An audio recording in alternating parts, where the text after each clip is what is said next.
Une force d'intervention venue d'Europe est capable d'agir dans plusieurs pays tiers sur d'autres continents, notamment en Afrique. C'est ce qui est dit dans une vidéo virale sur Internet à propos d'Eurogenfor, traduisée en français la force de gendarmerie européenne, la FGE. Mais cette force a-t-elle les pouvoirs qu'on lui prête? Nous avons vérifié.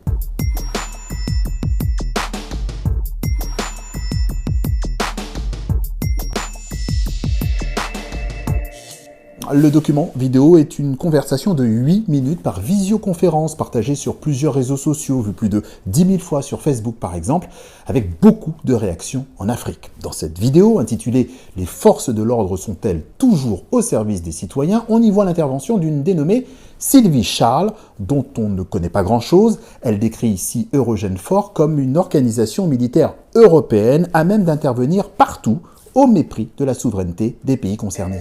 Eurogenfor est dirigé par un conseil de ministres interministériels qu'on appelle le CIMA. Alors, ils ont aussi la possibilité d'intervenir dans tous les pays sans demander l'autorisation à l'État concerné. Ce qui est important aussi de noter, c'est que cette armée a l'immunité.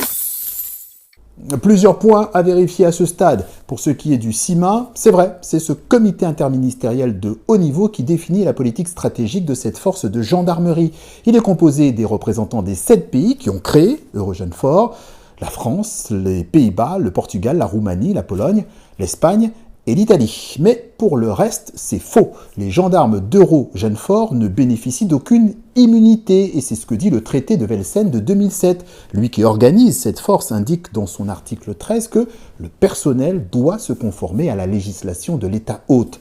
Et puis, plus globalement, Eurogenfor demande les autorisations nécessaires, et là, c'est un autre article du traité qui le dit.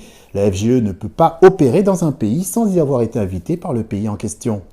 Le stationnement et le déploiement sur le territoire d'un État tiers font l'objet d'un accord entre les États contributeurs et l'État tiers précisant les conditions de ce stationnement et de ce déploiement. Toute intervention de la FGE se fait donc en concertation et Eurogenfor n'opère que sur mandat d'une organisation internationale, l'Union européenne, l'OTAN, l'ONU par exemple. C'est ce qui donne une base légale à sa mission, qu'il s'agisse de gérer une crise extérieure ou de former des forces de police au Niger, comme Eurogenfor l'a indiqué sur son compte Twitter. Et c'est sur les réseaux sociaux qu'on voit aussi apparaître des messages comme celui-ci qui accuse Eurogenfor de faire, je cite, le sale boulot aux côtés des rebelles dans certains pays du monde. C'est le cas du Mali où ils interviennent aux côtés des rebelles pour déstabiliser le pays. C'est le même principe que Wagner, fin de citation. Wagner, référence à ce groupe de mercenaires venus de Russie. Le même lien avec cette société militaire privée est d'ailleurs fait dans la vidéo. Les guerres qui sont conduites avec nos armées conventionnelles, et à côté, on a ces armées parallèles, qui, eux, n'ont pas du tout à respecter les règles en matière de militaire. Donc, ils ont le droit de faire tout ce qu'ils veulent. C'est un peu la force Wagner, c'est ça? C'est la même chose. Or non, ce n'est pas la même chose. Le groupe Wagner est une armée privée, une force paramilitaire qui intervient dans un cadre obscur, notamment en Centrafrique ou au Mali. L'ONU l'a souvent dénoncé. C'est à l'inverse du fonctionnement d'Eurogenfor qui opère dans un cadre lisible, avec un mandat donné d'ailleurs parfois, on l'a dit, par l'ONU.